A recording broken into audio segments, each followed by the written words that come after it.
अस्सलाम वालेकुम जी। रिजवान आपकी खिदमत में हाजिर। और एक और नुस्खा जो सा हमने डॉक्टर अरशद साहब का जो सा वो आज अप्लाई किया।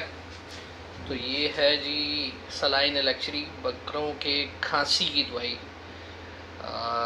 बहुत बेहतरीन है जी। और मैं आपको बता देता हूँ इसमें शामिल क्या क्या।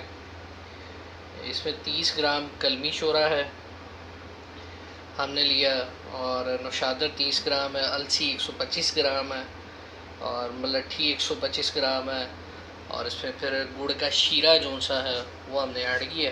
तो ये शेप इसने इख्तियार कर लिए जी। और ये सुबह दोपहर शाम यानी ये गुलकान की शेप इख्तियार की हुई है इसने।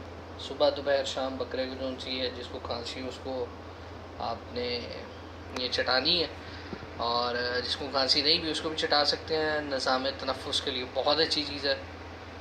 और मज़ीद वीडियो इंशाल्लाह आपके साथ शेयर करेंगे आने वाले वक्त में। चैनल को सब्सक्राइब कीजिएगा, वीडियो को लाइक कीजिएगा। अल्लाह हाफिज़।